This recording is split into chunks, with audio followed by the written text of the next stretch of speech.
discuss on romance and homeschooling. So I have to say, I had to ask her phonetically how to pronounce her last name. So I'm going to try this. So this is Jane C. Young. I like it. And just a little background on her. She has homeschooled her 9 kids. There's a 14-year age span between her alpha and omega. And she has homeschooled them from kindergarten through high school. So it puts her at a 22-year veteran. She began as a non-believer and came to be a child of God along the way. She loves to encourage moms, and she's humbled every time God asks her to share his love for moms and kids. So, welcome, and thank you so much.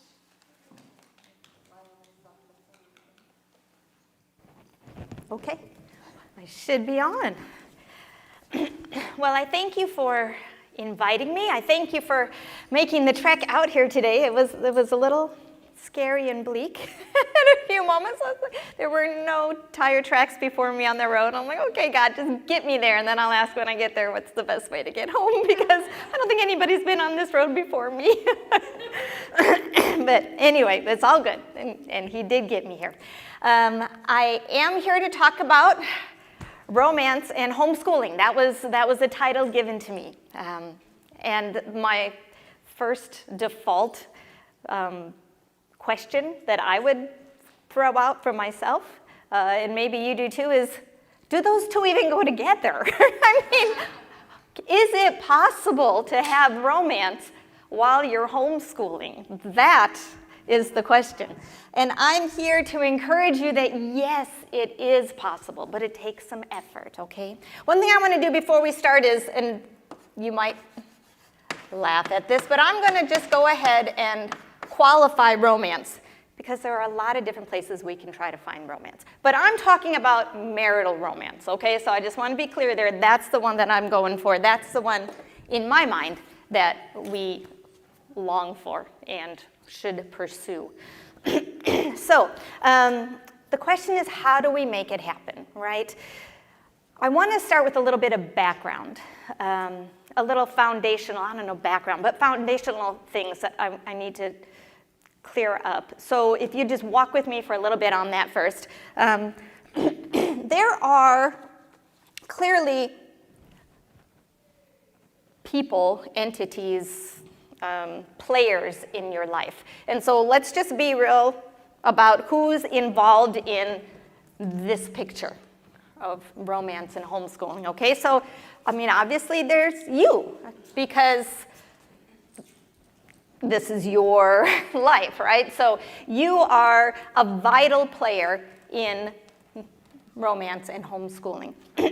Because we're talking about marital romance, I'm going to assume that there's a husband involved here, okay? That I call mine my tall, dark, and handsome guy, because he is. If you've ever met him, you would know. And then you have any number of these little critters running around your house. They're so obvious that they're there that sometimes you don't even think you need to put it up there. They're at times painfully obvious that they're there when you're trying to do this part of life, you know. But and then, whether you realize it or not, God is involved in the picture. Whether you've invited him in or not, he's still very much an important part, an important player in this whole setup. So we've got God, whether you interact with him regularly or not, he's part of the equation. You've got your spouse, the other human being who's supposed to be with you from beginning to the end. He's your other half. You've got your kids, obvious, so constantly obvious. And then you, because it's your life. You're a vital part of that equation. So believe it or not, all 4 of these players here factor in to this romance and homeschooling. It seems kind of odd to think that maybe your kids would factor into romance, or God would factor into romance. Might seem like an odd thing too, but they really do all play a vital role in there. So, and to be honest, they're each called to be a love of your life. If they're in your life, they're called to be a love of your life. So we're going to look at each one. The one I think that we'll start with is kids. Kids and romance. Okay. Kids don't really promote romance. I would call them more a product of romance. But though they don't promote it, I want to let you know that they don't have to prevent it. They don't have to get in the way of it. But that takes intentionality on your part. You've got to be proactive in where you place your kids in your life. It's tough because they are so constant. Okay? But they're a huge part of your day. From the moment you wake up, you've probably got somebody next to your bed already calling for you, right? Darn it all, I tried to get up earlier, and they would get up earlier, it was crazy. I used to want to give them popcorn while they stood outside the shower as I showered, and my husband would complain about something. I'd be like, at least you get to shut the door when you go to the bathroom, okay? But it's just, they're always there. And since you're homeschooling, all the more. You don't have the luxury of your kids leaving for a big chunk of your day. So you have to be intentional about making sure that you get time mentally, physically, spiritually, where you're able to feed yourself and feed your spouse and trust that the kids are going to be okay. They fill when we're talking about all these things, I forgot something. I want to filter them through a couple different, I don't know what I want to call that.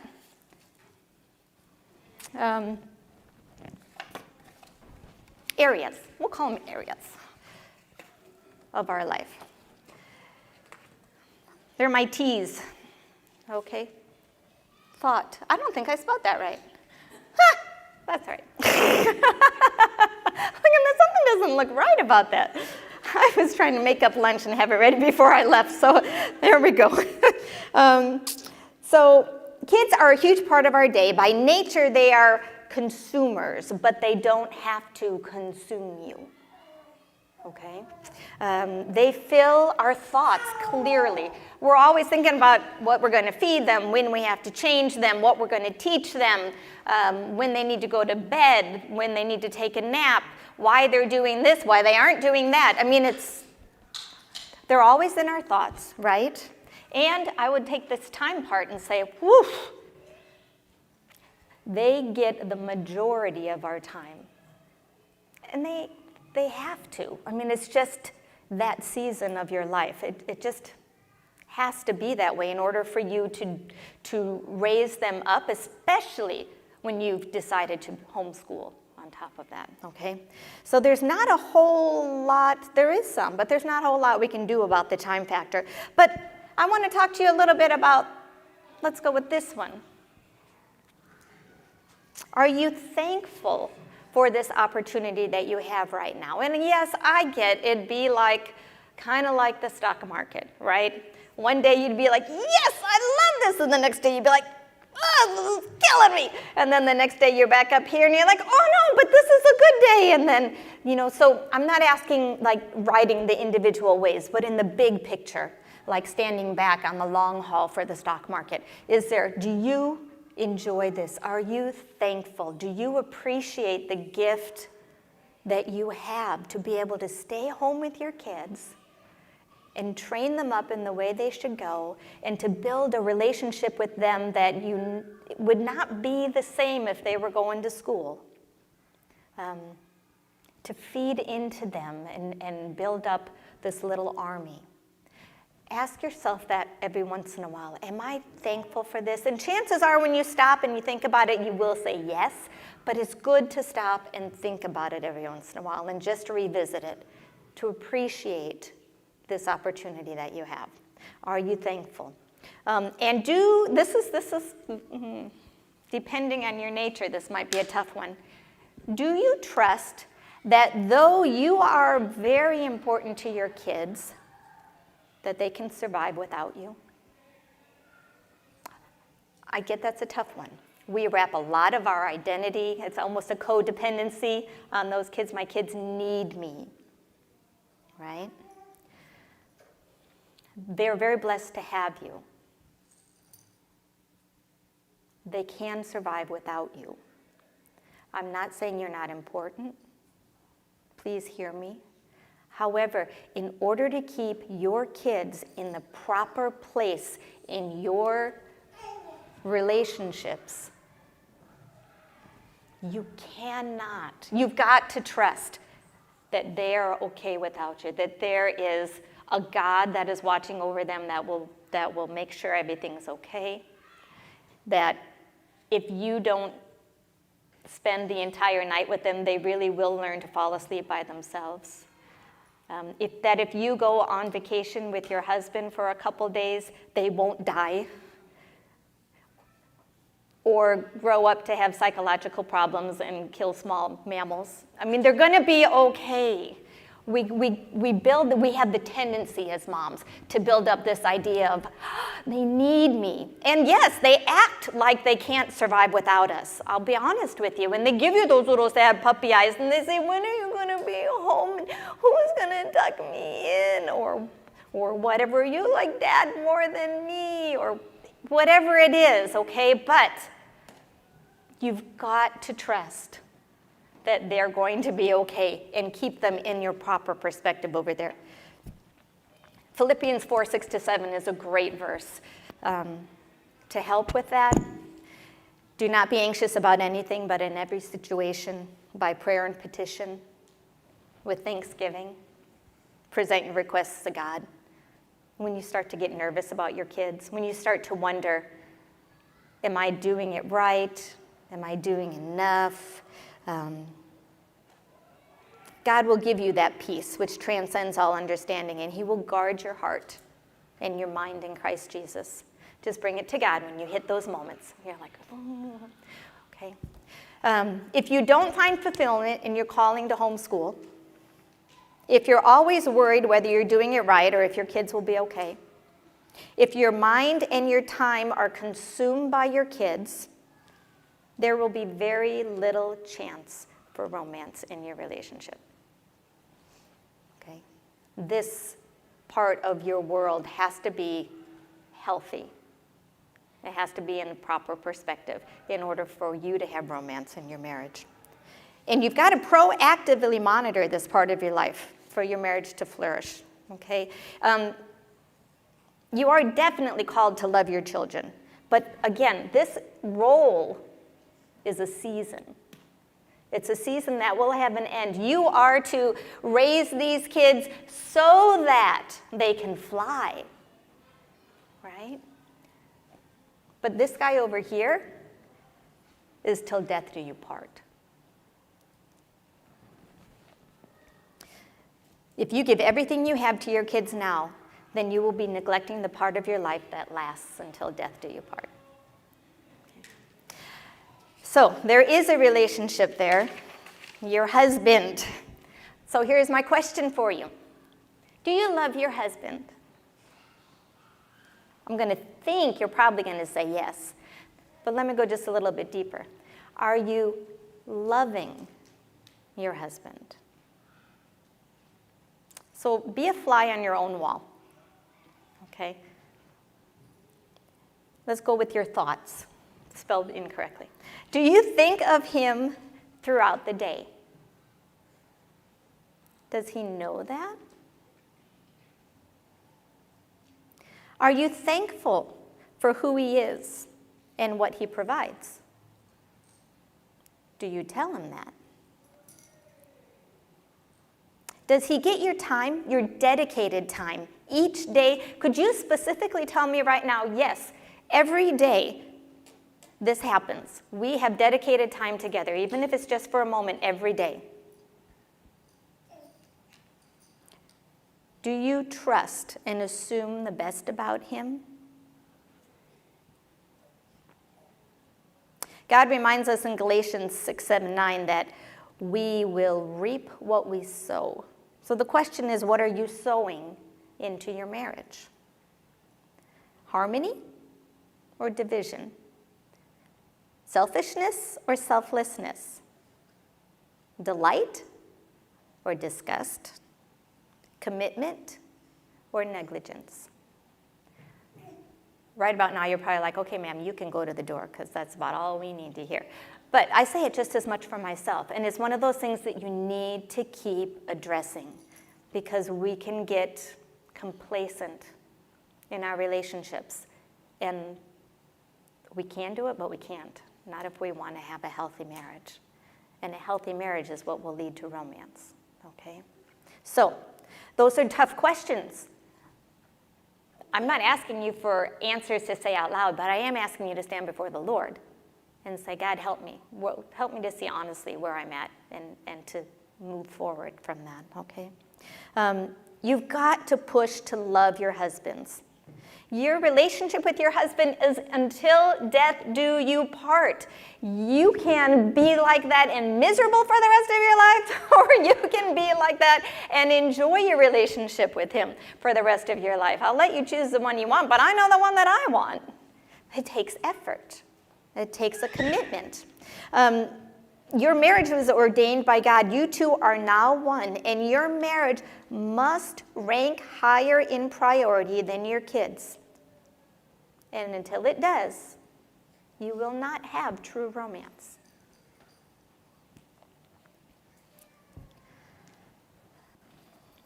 All right. There is one relationship that takes even higher precedence than your marriage. And that's this one down here. Okay? So we need to get the foundation of that too before we talk about romance and marriage, because these are all active participants in this. They're either helping or hindering. They're where you have them prioritized is either fostering your marriage or detracting from your marriage. Okay? So God, this is a relationship that invites you for eternity. Kids are until they fly. Your husband is until one of you dies. But God is for eternity. Okay? And it's also the fuel that will keep you energized for the other two relationships. God says to the church of Ephesus in Revelations, I know your works.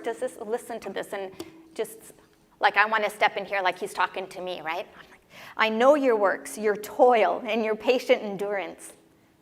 I know how you cannot bear with those who are evil. I know how you are enduring patiently and bearing up for my name's sake, and you have not grown weary. I'm like, yes, God, that's me, that's me, that's me. And then he says, but I have this against you. You have abandoned your first love. Is God your first love? Would the fly on the wall agree? Would he say, yes, clearly God is her first love. I see that. Or would he say, I don't know, I'm not sure. Do you give dedicated time to God every day? Do you express thankfulness for who he is and what he's done for you? Do your thoughts return to him throughout the day? Do you trust that he is good and faithful and true? We are called to love God with all of our heart, all of our soul, and all of our might. How are you doing with that? It doesn't happen naturally. It doesn't happen without effort. You need to put in some effort to make that relationship be a good one. What are you doing to foster your relationship with God? The most important relationship in that box over there. The one that will sustain every other relationship. If you can't say you have a love for God, then I encourage you to find it. Find it in a thankful heart. Find it on your knees. Find it in his word. That's where I found it. Oh my God, get her done sort of girl, right? And I was in my first Bible study ever. And these women, they kept talking about how they love God. And I was like, that is the weirdest thing. How can you love God? You can't see him. You can't hear him. You can't talk to him. What are you thinking that you love him? I don't get it. But then we read a scripture sometime in that Bible study that said, If you love me, you will obey my commands. Type A personality, bring it on, baby. All right, I'm going to start reading your commands and see what this is all about. And somehow, as I was trying to find that, God found me. Mine was through the Word. It's God who gives you fullness of joy. Yes, they make you smile, but it's God who gives you fullness of joy. It's God who gives you comfort. Not denying, a hug is amazing when you need it, but true comfort comes from God. It's God who gives you peace. Clearly, those little ones don't do that. It's God who gives you purpose. Being a wife, being a mom, being a homeschooler are roles that you have for a time being, but you have a purpose greater than those. It's God who gives you worth. Don't require your husband to give you worth. He will fail. He cannot do that. And it's God who gives you freedom. Don't look to your kids and your spouse for these. It's God who makes you soar on wings like eagles, and it gives you those moments where you feel like you're on top of the world. That feeling that you have when we think about romance, truly, ladies, God gives you that. He really does. Don't look to your kids. Don't look to your husband. Enjoy them. And don't even look to a better version of yourself. I mean, that's the mantra these days, right?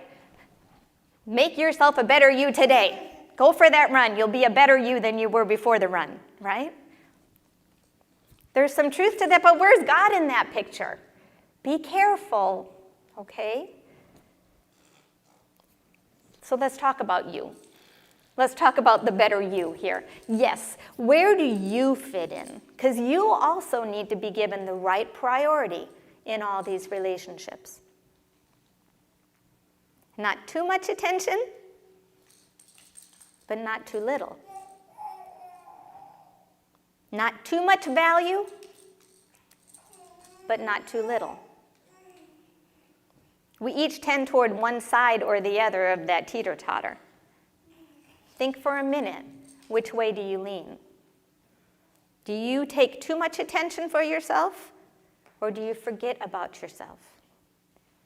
Do you place too much value on yourself, or not enough value on yourself? You are important, vital, as we said in the beginning, to this. You touch each and every one of these. Your health, and I'm not just talking physical, your health, you've got to take care of yourself, okay? You have to. But you also have to put yourself in the right perspective, okay? Sometimes we can just make it all about us, too. That's not healthy either. All right, you must be thinking about now, okay, this is all interesting, but she's gotten way off topic. This talk is supposed to be about romance and homeschooling, and so what is she doing right now, okay? So true. The interesting thing about marital romance and homeschooling is that they each go above and beyond. When I stopped and I was preparing this talk and I thought, okay, let's go back. What are we talking about, Jean? Because you're off on this and this is all very important, but what are we supposed to be talking about? Romance and homeschooling. What do they have in common? They each go above and beyond. Sure, they must have foundational relationships in place. You need to be married to have marital romance. You need to have kids or be a parent to homeschool, right? But just being a parent doesn't mean that you will homeschool. And just being married doesn't guarantee romance. To jump the bump requires extra effort, finer tuning, so to speak. So the first step of that fine tuning is to get your priorities straight. Hence my whole big foundation, okay? I'm going to bring you back to that. You've got to have your priorities straight. God, husband, kids. Don't forget about yourself, but don't put yourself too high. Okay? So then the next step in fine-tuning your life is to work toward the romance in your marriage. All right? You're married. That's the guarantee. Romance is not a guarantee. It takes effort. I want to define romance. I'm not sure I'll be able to fit it all on the board. I was trying to come up with a working definition of romance. So let's see if you can see it. But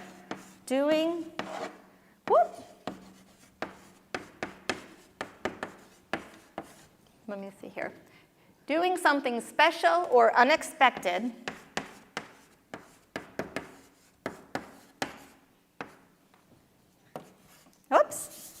unexpected.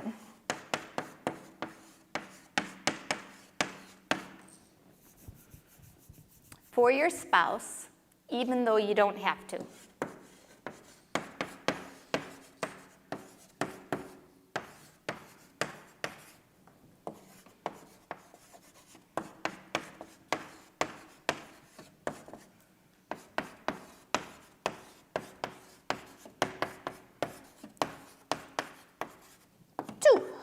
There we go. We made it. Doing something special or unexpected for your spouse, even though you don't have to. I mean, think about it. When I'm thinking about, oh, wouldn't it be romantic if he brought me flowers for no reason? Or if we were in the kitchen and a song came on, he just grabbed me and started dancing for a minute, right? Or if he surprised me by getting a sitter and taking me out for dinner. Or a little note on the mirror, or a cup of coffee when I wake up in the morning. I mean, that's romance in my mind. It's something special or unexpected, right? That just lets me know he's thinking about me, he loves me. The funny thing is that you can't mandate that from your husband. And you can't sit around and just wait till he brings it to you and pout until it happens. Remember we said you reap what you sow? So what are you sowing toward romance? And sowing takes effort, right? Okay, so here's where we get a little bit practical. And this is where I want to say these are, certainly you don't have to do all of these things. You don't even have to do any of them. They're just things that I have learned for my life and my relationship along the way, and I share them just to spur you to think, oh, well, that wouldn't work for me, but this might. Or, no, that's not how we rock and roll, but this would be a good idea, okay? So just, this is not the Bible of romance, but this is ideas to start getting your mind thinking, okay? So we have to do a little prep work for romance. Again, you know, those little romance sparks, you had to start the whole fire in order to even get that fun little spark that floats up in the air, right? So when the romance happens, treasure it, okay? Just put it in your pocket and save it, because it's not going to be constant. You can't constantly give it to your spouse. Right? You're like, ugh, no, I can't. I'm not there right now. I don't have it in me right now. Don't expect it from them constantly either, but treasure it. Do treasure it when it comes. You know? Okay, so one thing about getting to the romance is that we need to make time. Practically speaking, what does this look like? For me, it looks like I need to get, as best as I can, my schoolwork and my chore responsibilities done during his workday. Okay, that's my workday. All right? I need to try to get that done so that when he comes home, I'm available, right? Okay? That's hard. Again, ladies, I'm not saying any of this is easy stuff. When you chose homeschooling, you chose work, okay? Don't let anybody say that you're sitting at home eating bonbons with your feet up. That is not true, and you guys know it, okay? It's constant, it's work, but it is the work that you chose. So Put in your hours while he's gone so that when he's home, you can give him some attention, okay? Here's one that we had to really work on. Early tuck-ins. This is another time thing. You know, those can drag on. And I don't know about you, but I'm done at the end of the day. And so when I do that tuck-in, it's like it saps any last bit of love out of me. And then I'm just ready to flop in bed. I'm sorry, honey, I'm done. I'm giving everything, okay? So, and my husband, bless his soul, he would wait. He would try. He's an early to bed sort of guy, but he would try and wait so much. He would crave that little bit of time with me when the kids were in bed. So I had to learn to tuck them in earlier. And I would say, you know, you can sit here and read a book. That's totally fine. But mommy needs to go be with daddy now. This is mommy and daddy's time. You know, early tuck-ins, that's defined by you. I don't know what it would look like in your house. But do try to take the effort to tuck them in sooner than you think you might. Start the process a half earlier than you think you need to, you know, because it takes a while. Okay, another setting the stage thing is to take care of yourself. If you don't feel good about yourself, there is going to be like no thought of romance. You're not going to receive romance. You're not going to give romance if you don't feel good about yourself. What does that involve? That involves choosing your foods wisely. I'm not saying I don't eat chocolate. I went right for that bar over there and it was good. Okay, but just choose wisely. Know what foods maybe don't work well for you and stay away from them, you know. Decide which foods give you energy and go for those. Drink your water. All right, I hesitate to say this because we're on film, but water is a good thing. It's good to stay hydrated for romance, okay? Drink your water. Get sleep. Really try to get a good night's sleep. I get it. I get that that's a challenge. They wake up early. They wake up during the night. But do what you have to do to ensure that they do get a good night's sleep, or start training them. My husband used to say, honey, if they're in bed and they're crying, we know they're breathing. They're okay. Okay, so just go to sleep. It's when they stop crying that maybe you should be worried and check on them, okay?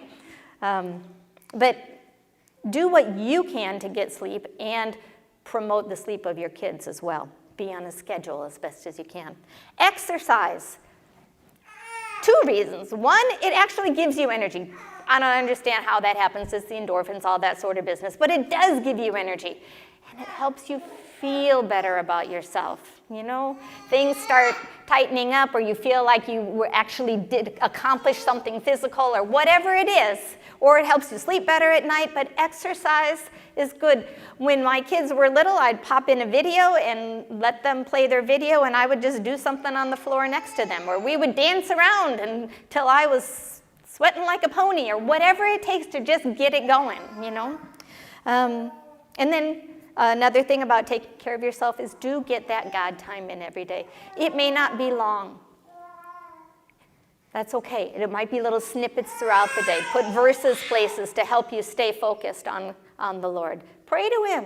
Talk to him. My kids are like, Mom, you're always talking to yourself. No, I'm not, honey. Not talking to myself. That'd be me and the Holy Spirit talking. So, and another thing is to make yourself presentable to your husband. Now, again, this is personal to you and your husband. My husband doesn't like sweatpants. Am I saying don't wear sweatpants? No. Country singers all the time are like, oh, you're in your jeans and you got your T-shirt, and they all think that the woman's beautiful in her jeans and T-shirt and country music. So if you're married to a country man, rock it out, okay? But whatever it is that you know your husband appreciates, take the effort to do that before he gets home. Okay, honest. Sometimes it would be 20 minutes before he got home. Oh my goodness, your dad's gonna be home anytime. I gotta go fluff my hair. You know, but I wanted him to be thankful when he walked in the door that he was seeing the woman that he saw, you know. I mean, there's truth. You probably are not looking forward to have a beer guzzling, sitting on the couch sort of guy either, you know. So take that into, again, I'm sorry, it's not that beer is wrong, but you know, I'm just picturing the pot belly and the burp and all that sort of stuff. Maybe that's your style. Go for it if it is, but do make yourself presentable. Brush your hair, put on your makeup, put on decent clothes, and, make your husband happy to come home. Okay, so we've talked about spending some time together. How about sharing your thoughts throughout the day? I asked you if your husband knows that you think about him. I mean, I assume he knows I'm thinking about him. I made him dinner. I assume he knows I'm thinking about him. I put his socks away and I did his laundry. Of course I'm thinking about him during the day. But it's not really romance. Okay, so share your thoughts with your husband. Generally, I mean, that for us, it's kind of like secret communication. When the kids were little, when they're really, really little, you can just share your thoughts with your husband and it's not a problem. Then they start getting older and you can kind of use code terminology, for things and say it right in front of your kids and it would just go right over their heads and that's all okay. Then they get to a certain age and they start understanding that and you're like, we had to switch, my kids get to use my computer, and so when I would get texts, they would come up on the computer that they were looking at. So my husband and I switched to WhatsApp, which doesn't come up on there, so that we can have our little private communication. Now be careful, anything you type on your phone could be seen, so it's still a little innuendo-ish, but it's playful. Don't forget to be playful with your husband. I'm sure you were, and that's part of what excited you both. Don't let go of that, Another thing that I did once was I had a notebook in our bathroom. And so when I would think about things, whether I wanted to thank him for something or just thought, you looked really handsome today and I didn't get to tell you because I didn't think about it at the moment. Sometimes these moments just fly in and out. I would write it in that notebook and then he could check it, when he was brushing his teeth at night and know I really was thinking about him throughout the day. If you're in a situation where your husband is the major breadwinner, so he's the one that's out there in the world, it's good for him to know that you appreciate the fact that he's putting himself out there in the world and facing all that. It's not fun necessarily. So, I talked to you about daily connection time. Could you tell me a time that you and your husband connect every day? Now, let me tell you the ways that my husband and I connect, and maybe that will free you up a little bit from any condemnation that you're giving yourself right now.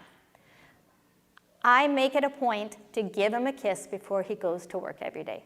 Okay? That is a connection point. He knows darn well he better not go to work before he comes and gives me a kiss. Okay?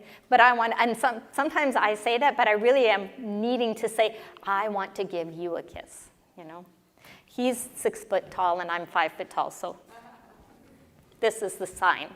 I go to the bottom step and I just wait because otherwise my neck's too sore, so this puts us more at the right level. And he knows exactly what's going on. And if it's even in the middle of the day, I might just go like this because I want a hug or something like that. He knows. He comes on over. And so it's a connection point that we have. We make it a point before he goes to work every day that he finds me, I find him. We make sure that we say goodbye to one another, okay? Same thing when he comes home. This one's a little harder because I'm usually getting dinner ready. He likes to eat when he gets home pretty quick. He's hungry, But even if I'm doing cooking, I've had to train myself that I need to stop and look at him and give him a kiss. That's huge. That's huge for building romance. Just that I am willing to stop what I'm doing and give him my attention for 4 seconds, ladies. But it's a connection point, okay? I'm just glad that he's come home. I want to show him that, A lunchtime text, or nap time. Whenever it is that you get to stop for a minute and breathe, and you might just text and say, praying for you, love you, thank you for working. Whatever, something that you have to offer to him. But to let him know that you are connecting mentally with him throughout the day. Now that our kids are older, for my birthday this last year, my husband got me a latte machine. I'm happy to say I do not know how to make lattes. Okay, so here's the scoop. Don't pass this on. My husband's got a pretty good life because I do most of the stuff around the house. In my mind, he just goes to work, but that's huge. He goes to work. I don't have to go to work. He makes it all financially happen, and he faces the demons of the world out there. And I get to stay home and just make the home front work. And again, that's not how it is for everybody. It doesn't need to be, but it works for us, okay? So that's to let you know that this is an unusual thing. This is me taking care of myself in one moment. I told him I am not going to learn how to make that latte because I want that to be something that you give to me every day. So he'll come home. Most days he's able to come home for lunch, and he'll make the lattes after lunch, and we'll go over to a couple chairs in a different part of the house, and we'll sit down, and that's our connection point. 10 minutes. But it's still something that I treasure, and I think he treasures too, just to connect. So, for you, find connection things. They don't have to be long, but they should be consistent. Be intentional. This is kind of tricky, depending, but can you come up with a joint hobby? Something that you guys like to do together. Maybe something new that you learn together. But anyway, something that gives you a bond, an additional bond, that you can joke about, refer to, talk about, any of that, okay? Getaways. This is critical to romance, just saying. And I cannot take any credit for the getaways that we've had in our marriage. My husband has been the sole pusher on that, and it was hard for me when they were little. I would be bawling going down the driveway, honestly. I'm like, okay. I am that mom, okay? Part of it was that it was all we could afford to take at the time, but we would go like maybe for 1 or 2 nights. And then my husband realized it takes me 2 or 3 nights to get out of mommy mode and even to start thinking like a wife. So now, every year, we take a week. I remember my parents going away. A week was forever. It killed me as a kid. Maybe that's why I have such a hard time leaving my kids, because I remember that. I remember that awful feeling of mom and dad are gone for the whole week. I am a mostly normal human being. Okay, I survived that, okay? So your kids, again, trust that your kids can obviously find good care for them. Don't be foolish, but you need to take those moments because, again, someday the kids are not going to be there, and if you don't have your relationship to fall back on, those are those marriages that once the kids are gone, they have nothing in common anymore. There is no bond. There is no connection. Okay, another jab, sorry, that's going to be a jab, is to get over yourself. Okay, that sounds harsh, but stop thinking about yourself. Start thinking toward him, okay? Again, I get it. I know you're doing his laundry. I know you're cooking his meals. I know you're taking care of his kids and all that sort of stuff, but again, that's the marriage. Romance pushes it even a little bit more, okay? Speak his language. This is like the love languages thing, And again, when I say get over yourself, sometimes I need to think about myself to get over myself because I have to think, okay, this is really important to me. I could care less if he comes home and does the dishes for me. In fact, I was insulted because I thought that he was the saying that I didn't do a good job and get the dishes done, whereas in his mind, he was serving me, right? It's important to speak the language that your spouse hears best, you know? There's this app that we haven't really played with yet, but it's called the Love Nudge. And do you have it? It sounds fantastic because what you do is you figure out what your love, you do the love language thing, and then you invite your spouse and he figures out his love language, and then they actually give you ideas of how to speak in the other person's language, which is fantastic because, yes, we don't think that way naturally. I think naturally about my love language, so that's what I'm giving to him all the time. I don't have the creativity to think about his acts of service. I'm like, oh. Wash your car? I don't think so, But, get over yourself, Gene. If that speaks to him, then that speaks to him, So speak his love language, Love Nudge, that's the name of it. I think it's a great idea, and it's put out by yeah. Okay, and another thing I want to say is we really need to respect guy world. Again, get over yourself. It's not all the way we see it, okay? Guy world is different. This I did a little research with my husband. I said, what does a guy need for romance? This is one of your questions, but it would be a good question to ask your husband. But my husband said, well, the physical is very real. Don't deny the physical. And it's very much in the guy more so than the girls. And I'm meaning the sexual part. I'm thinking God put it there because if he was counting on us, we probably would not have multiplied and filled the earth. And that was the mandate. So he said, okay, I'm going to put the guys in charge of this one. It's very real. It's very important to them. It just is. So please get over yourself and love him in that way. Be romantic in that way. Okay? Also, that they need to feel like they're enough. They need to feel like they're enough to satisfy you. They need to feel like they're enough to provide for you. This falls into this area. Are you letting him know that you're thankful for what he does? Outside of the house, what he provides in the house, what he does with the kids, how he loves you. They need to know that they're enough. And you could sit there and say, well, yeah, so do I. Get over yourself. Okay? And then they need to feel, this was his last one, and this is where I hit it again and again and again. They need to feel like they're more important to you than the kids.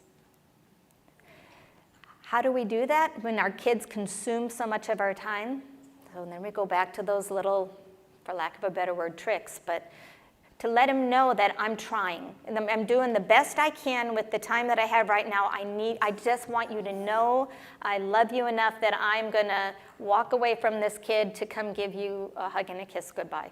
I need you to know that you're so important to me that I'm going to put those kids down a half hour earlier so I can sit and be with you for a half hour before bedtime. I need you to know that I'm willing to do the heavy load at the beginning to go away on a trip with you. Well, that's a lot of work. That's a lot of work. You got to figure out your meals, your school lessons, who's going to get the kids where. It's a lot of work. But you're worth it to me, husband. Okay?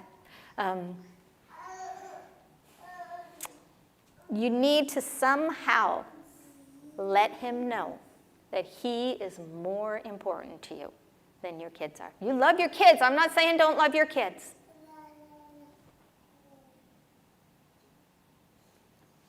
Ultimately, it's going to take trust. To develop romance is going to take trust because here I am saying, these are things I want you to do. And is he going to reciprocate? I don't know. Is he ever going to reciprocate? Well, I sure hope so because he loved you in the first place and he chose you. So he's got to think that you are the most wonderful thing in the world, or at least you were, and if you could get back to some of these things, he would see it again, right? If you could get away from the distractions and such. You've got to trust that he picked you for a reason, right? My husband will say, oh, you are so beautiful. And I'll be like, what are you seeing, buddy? But I trust that he thinks I'm beautiful, right? And that's all that matters. That's all that matters. So I can look at him and smile and feel pretty because I know he picked me, right? It's going to take trust. It's going to take trust that he will eventually come out of it. You know what I mean? That he'll come back to romance. These guys, once you have kids, they are displaced. They really are. I mean, they were the ones that were climbing all over you before, and now they can't even get close to you, right? They are the ones that you did all your goofy fun stuff with before, and now you do it all with your kids, and you have no more energy for them. They're totally displaced. God bless them for waiting like they do, you know? But we need to make it a little bit easier on them. That would be one thing that I would say from my own journey. I am so thankful he waited. And by golly, with 9 kids, he waited a long time. I didn't notice it. I didn't notice it. And so now I've had to practice all of this stuff to let him know, you know what, I am sorry. You are the most important thing to me, and I will show you in this way and that way, and I'll do what I can. And ladies, he's opened up again. He really has. I'll tell you a wonderful story. We went away 3 weeks ago. We borrowed a friend's motorhome, and the 2 of us just started driving. It was fantastic. We didn't even have a plan. We just wanted to go someplace warm, so we headed southeast. Each day we would decide, where are we going tomorrow, right? We made it to Savannah, Georgia, and back. It wasn't warm. It was cold. It's cold here. It was cold there. Anyway, but it was fantastic because it was just he and I, for one. And I took care of myself in a moment, and I said to him, texting before we went, I said, can we dance while we're gone? He's not a dancer, okay? But it's romantic to me, right? A dance is romantic to me. Maybe not to you, but to me it was. Anyway, we were out near Chattanooga, Tennessee, and we were hiking. We did lots of hiking, and we came out on this huge, huge rock. No joke, it was half this room. It was huge, and it overlooked a valley, and you could see everywhere. And I was like, oh my word, this is amazing. And then all of a sudden I heard music, and my husband had he'd watched Enchanted with the girls the week before, so you know the song where they dance in Enchanted. Anyway, I can't remember what that song is, but whatever it is, it's sweet. Anyway, he had saved it for a moment, and he put it out, and we danced on that rock. Sweetest thing ever. 2 minutes, right? 2 minutes is all it took. I have got that in my pocket. It's not going anywhere, okay? Is he romantic like that all the time? No, he's not, but I'm not either.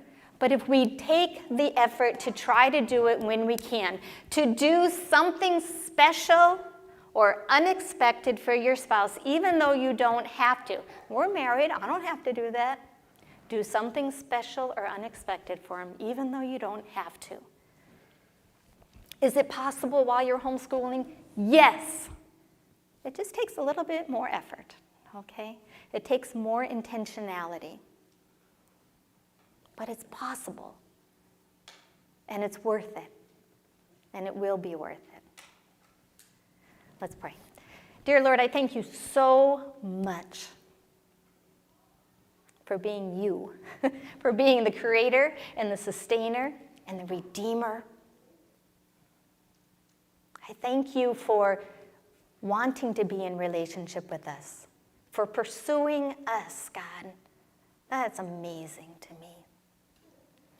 I thank you that you've given us a spouse who had pursued us at one point, and help us to still be in pursuit of one another in a way that is healthy and in the right order.